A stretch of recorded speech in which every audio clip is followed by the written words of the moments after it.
qu'il en soit ainsi. Un jardin de paix pour ta famille, qu'il en soit ainsi. Bonjour à tous, bienvenue dans ce nouveau numéro de votre émission préférée SEC éducationnelle et info universitaire. Toujours fidèle à nos 5 rubriques traditionnelles, dans nos habitudes nous parlons de l'éducation, de l'enseignement, de la formation, du développement et du civisme patriotique. Nous sommes ici à l'Université de Kinshasa pour parler de cette thèse doctorale qui a été soutenue par l'ancien chef des travaux, Sandoukou Kissi, les Dieudonné du département de chirurgie de la faculté de médecine de l'Université de Kinshasa. L'intitulé de sa thèse, Cancer colorectal primitif à Kinshasa, étude multicentrique sur une série de praticiens et des patients. D'abord, un extrait de l'exposé de cette thèse. Suivez. Monsieur le professeur, membre du jury, Auguste Assemblée, nous avons l'honneur et le plaisir de présenter devant vous notre travail intitulé Cancer colorectal primitif à Kinshasa, étude multicentrique sur une série de praticiens et de patients. Cet exposé va suivre le plan et voici. Le cancer colorectal est une tumeur maligne après le cancer du poumon. Son incidence élevée est observée dans les pays, en Europe de l'Ouest, en Amérique du Nord, au Japon et en Australie, Nouvelle-Zélande, alors que l'incidence le plus faible est signalée en Asie du Sud-Est, en Europe de l'Est, en Europe de l'Est, en Asie du Sud-Est et en Afrique. Le cancer colorectal est rare avant l'âge de 50 ans. Son incidence augmente avec l'âge. Mais la littérature récente rapporte une augmentation.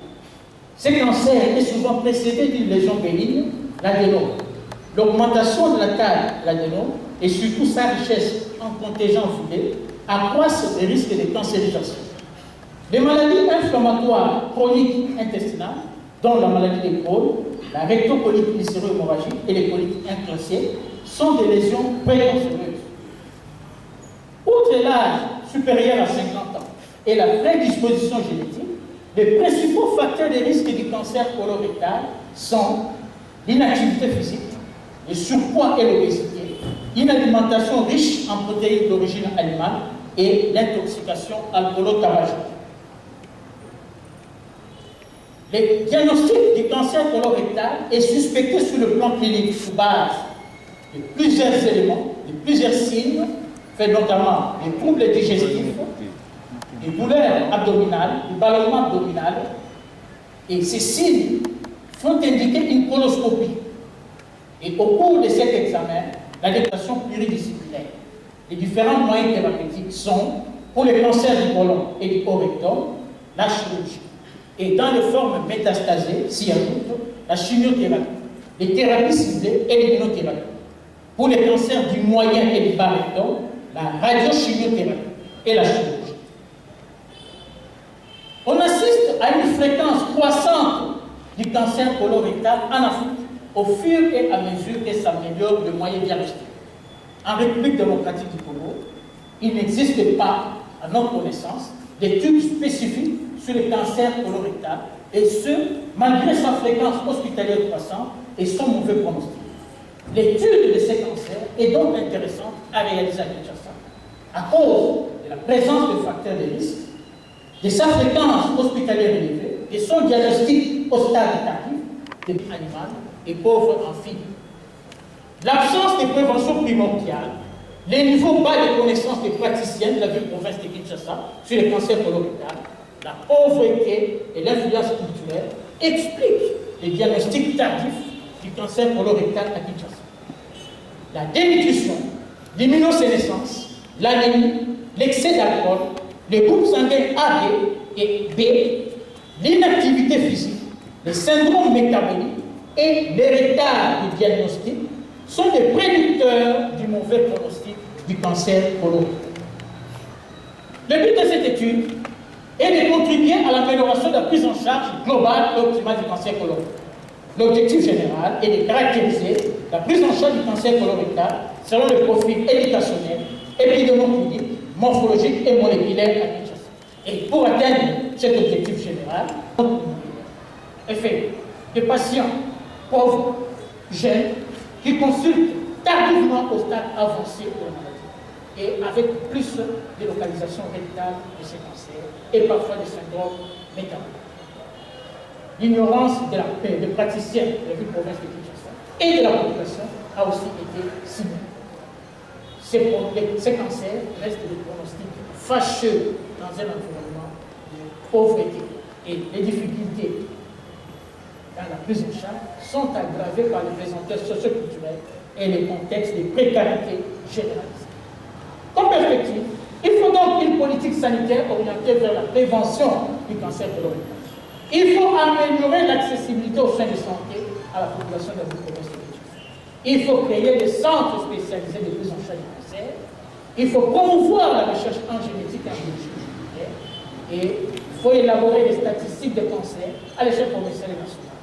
Et une politique de lutte contre la pauvreté, j'ai dit, et je vous remercie.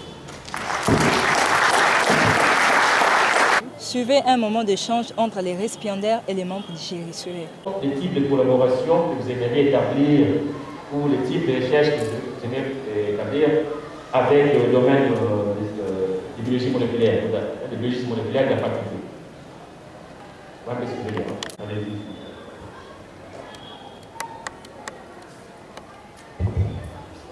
Merci beaucoup, professeur. La première question, vous demandez, à l'ère actuelle, on parle de plus en plus de la personnalisation du traitement anticancéreux. En quoi ces concepts consistent? En fait, ces concepts consistent simplement qu'on peut cibler et au laboratoire tester des traitements qui peuvent interagir avec ces marqueurs pour freiner la progression du cancer. Et pour ce qui concerne le cancer colorectal, eh bien, c'est dans la thérapie ciblée, notamment, où on utilise des anti-angiogéniques et des anti-EGFR. Donc, des molécules qui agissent soit sur un marqueur membranaire, soit sur un marqueur cytoplasmique pour interférer avec la progression de la tumeur. Et cette thérapie ciblée, c'est vraiment un traitement à la carte, comme on dit, à la carte. Donc, vous identifiez la tumeur, par exemple, pour notre cas, c'est connu, par exemple, pour des tumeurs qui expriment des cuirasses, par exemple, des cuirasses mutées. On sait que si les cuirasses mutées, eh bien, cette tumeur ne sera pas sensible à la thérapie ciblée. Donc, pour ce type de patients, on ne peut pas utiliser la thérapie ciblée. Par contre, si les cuirasses n'est pas mutée, on saura utiliser la thérapie ciblée. Bien sûr, en adjuvant, dans les formes métastasées, après la chirurgie, parce que ces cancers chirurgicaux, les traitements adjuvants viennent après. De même pour l'immunothérapie. L'immunothérapie, il y a aussi des études de biologie moléculaire qui montrent, notamment pour certaines tumeurs, certains cancers, qui ont échappé à plusieurs lignes thérapeutiques adjuvants, on peut actuellement utiliser l'immunothérapie. Il y a des recherches qui sont en cours. Mais la vaccination, notamment, reste décevante dans les cancers digestifs en général. La vaccination a été, bien sûr, pour certains types de cancers, le cancer de rein notamment, pour ce niveau, là c'est établi. Il y a des substances qui sont, des études qui sont vraiment prometteuses, alors que pour les cancers digestifs en général, il n'y a pas d'études qui soient prometteuses. Alors, 80% des praticiens de faute série, en fait, c'est pour les niveaux de connaissances faibles ou médiocres. Ces résultats, en réalité, quand nous sommes arrivés à ces résultats, nous-mêmes, nous nous sommes posé cette question. Quel type de médecin on forme? Et les billets, parce que nous ne savions pas de faculté de médecine d'origine de médecins enquêtés. Une autre étude pourra penser sur cela. En fait, ceci prouve simplement les désordres qui existent dans notre pays, dans la publication de facultés de médecine. Je ne pense pas que si je termine ici, j'irai dans mon coin pour fonder une faculté de médecine. Je ne pense pas. Il faut des infrastructures. C'est cher. Nous l'avons retrouvé en médecine interne. Alors que, on va lui rappeler que vous ne voyez pas les dos. Merci, Monsieur le Président de séance, de m'avoir accordé la parole. Monsieur le Président Monsieur le Président de séance, notre secrétaire général administratif, représentant de la République, je vais peut-être commencer par vous remercier pour nous avoir associés à cette année académique. Ça va vraiment être un pilier très important et vous, personnellement, en fait, pour Aguédomé, tu vas être chargé, tu vas avoir des responsabilités par rapport à ça. Donc, Monsieur le Président et Monsieur le Président du jury, je n'ai pas de questions à poser, j'ai un peu de commentaires. Et Monsieur le Président de séance, merci beaucoup de nous avoir permis de passer quelques informations à vous. Merci. Comme question, et pouvez-vous expliquer, est-ce que ce n'étaient pas les explorations qui étaient limitées? En fait, dans la série des patients que nous avons eu, les explorations n'étaient pas limitées, notamment la coloscopie, parce que systématiquement nos patients avaient bénéficié des coloscopies. D'ailleurs, quand nous avons commencé depuis 2015, la coloscopie était déjà, n'est-ce pas, à Kinshasa. Nous avons ici utilisé, quand notre université il n'y en avait pas, nous avons utilisé les centres Astrid, les centres Marie-Yvette, et puis Sebel avec le feu docteur, j'ai oublié encore son nom, Mouzeke. Alors, nous n'avons pas eu dans notre série des cancers sur les autres segments, à part les rectums, sinon je les aurais signalés. Alors, cette prévalence du cancer du rectum nous a surpris, parce que la littérature montre que c'est d'abord les cancers du côlon, 70%. Les cancers du rectum, environ 30%. Ça nous a surpris. Et là aussi, c'est une piste. Et nous sommes tombés sur deux études, dont une en Taïwan, qui n'était une relation, un lien de cause à effet entre la concentration en nitrate dans l'eau de boisson et la survenue du cancer du rectum. Et dans notre étude, nous avons trouvé que la majorité de nos patients habitaient les communes périphériques où l'eau potable pose problème. Et nous avons cherché, nous n'avons pas trouvé d'études qui parlent de la concentration de l'eau de boisson utilisée par ces populations de communes. Donc c'est une piste qui reste à explorer. Les autres moyens... Les temps forts de ces tests, c'est la proclamation de résultats par le membre du jury. Suivez. Merci, Monsieur le Président, pour la parole accordée.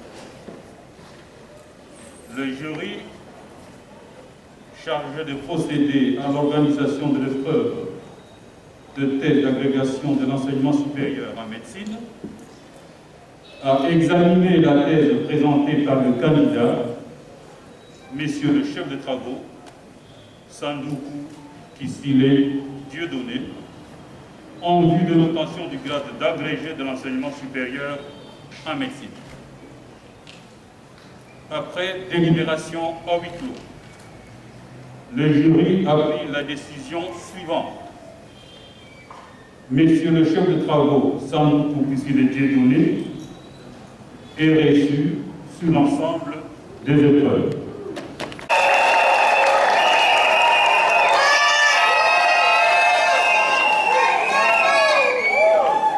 Nous invitons le recteur.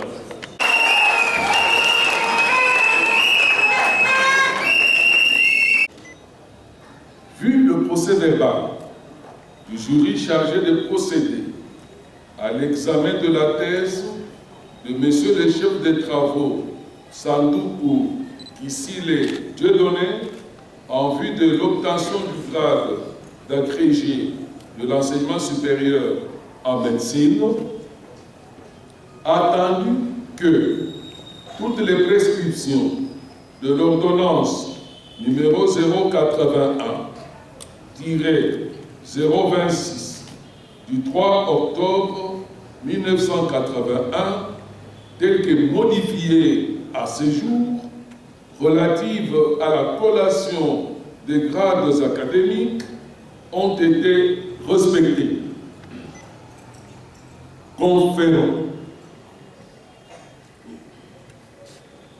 Conférons aux candidats précités le grade d'agrégé de l'enseignement supérieur en médecine.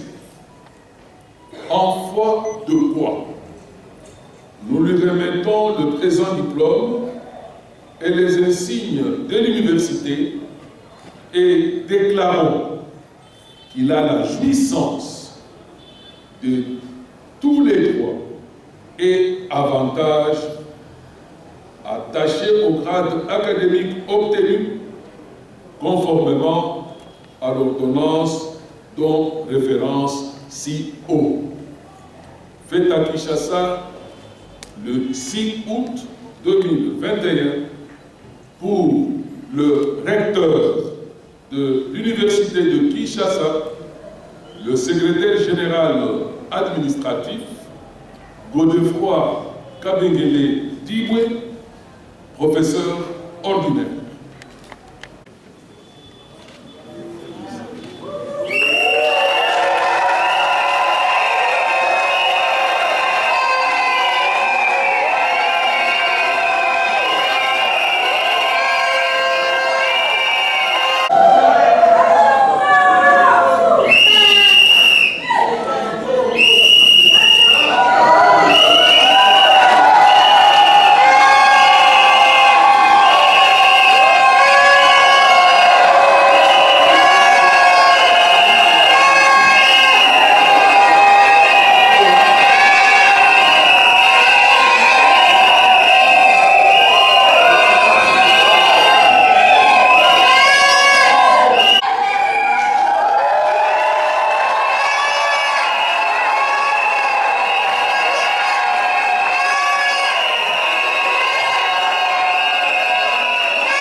Le public de l'agrégé Dieudonné Sandougou est l'un des meilleurs publics que nous ayons connus dans cette salle. On l'applaudit de circonstances.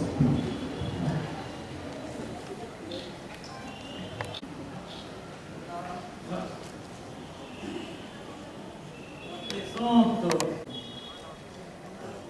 aux autorités académiques.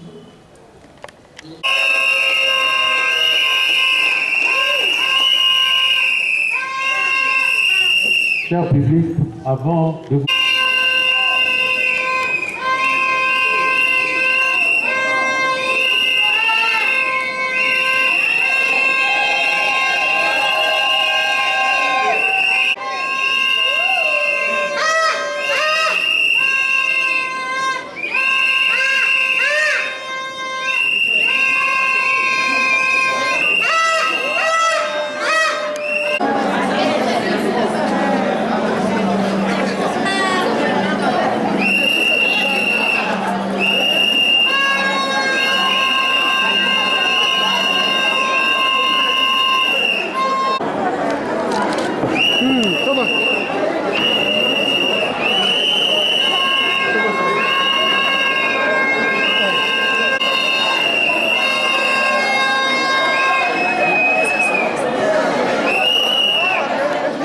invités ont été reçus dans la sainte du club de résidents de l'Université de Kinshasa. Suivez.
Ok. Les alliés orchestre folklorique, merci au Kogayou. Il y a un village natal, 22 bis, voilà. Malobi, hein. Là, on monte dans l'île, il y a un gars qui a un ici. C'est comment qu'il y a un ici. Mais, qu'on est capote.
Pour lier l'utile à l'agréable, la lauréate du jour dit donné Sandou Koukisile a exhibé quelques pas de danse devant ses invités. Et ses invités à leur tour lui ont emporté quelques cadeaux suivants.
la problématique, il y a une augmentation des cas de cancer colorectal.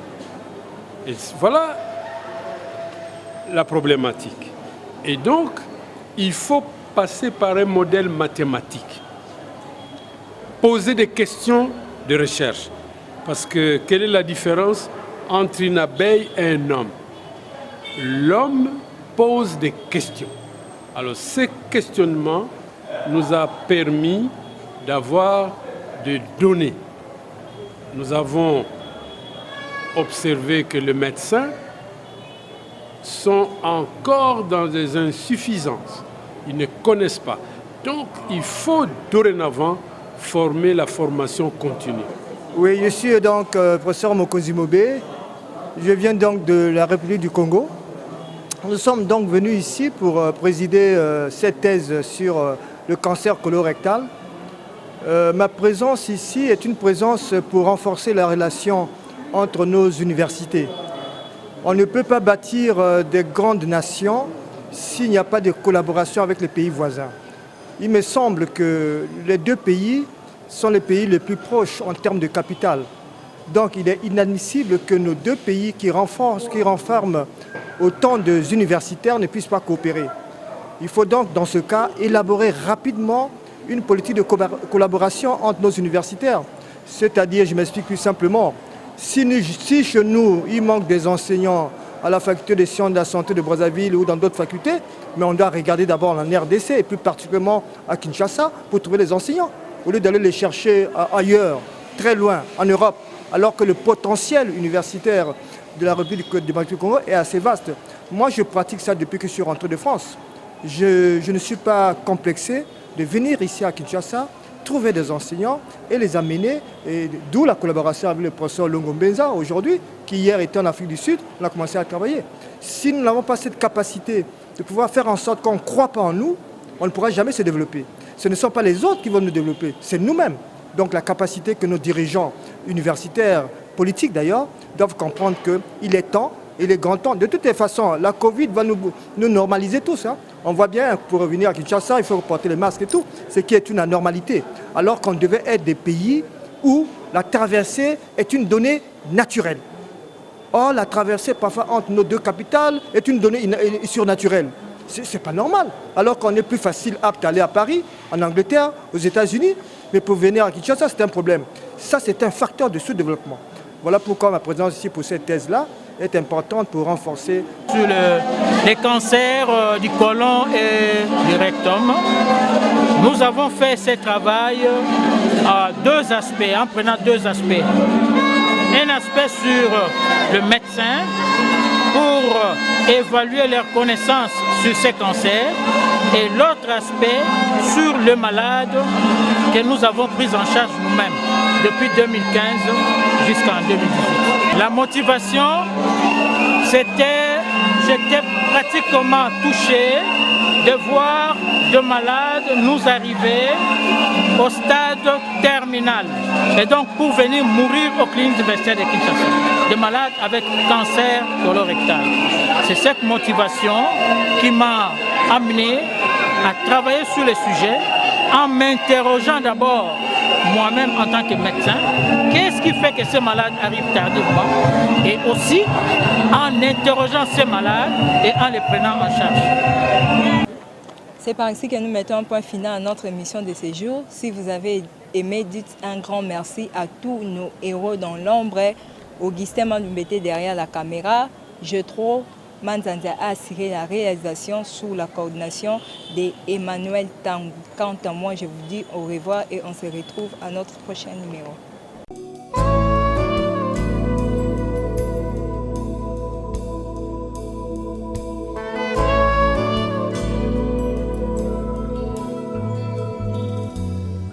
Tu as voulu des enfants unis, qu'il en soit ainsi. Un jardin de paix pour ta famille.